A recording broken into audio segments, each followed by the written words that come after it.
going to share with you a book called The Library by Sarah Stewart, illustrated by David Small. Elizabeth Brown entered the world dropping straight down from the sky.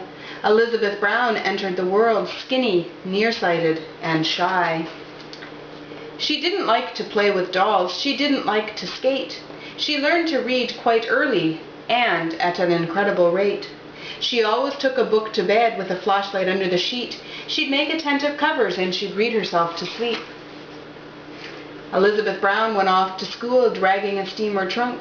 Elizabeth Brown unpacked her books, breaking the upper bunk. She sat in all her classes and doodled on a pad, adrift in dreams of entering a reader's Olympiad.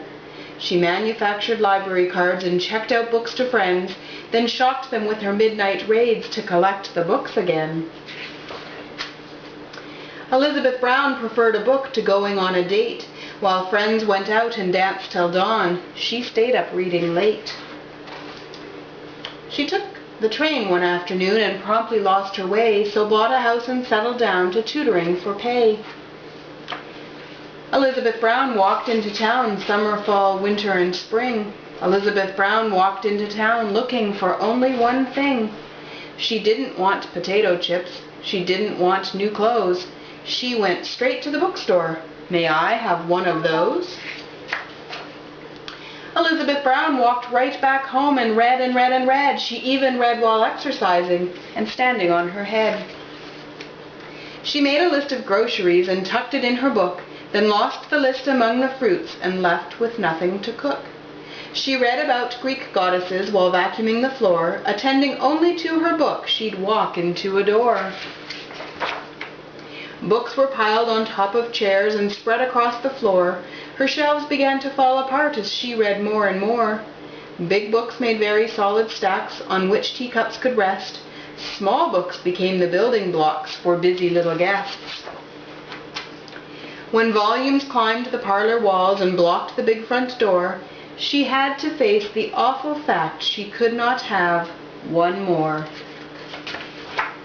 Elizabeth Brown walked into town that very afternoon.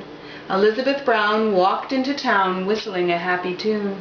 She didn't want a bicycle. She didn't want silk bows. She went straight to the courthouse. May I have one of those?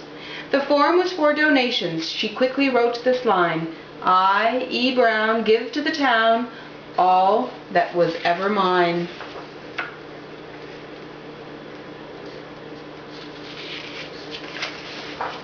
Elizabeth Brown moved in with a friend and lived to a ripe old age.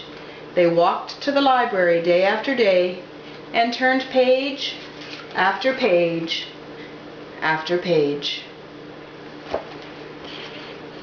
The Library by Sarah Stewart, illustrated by David Small.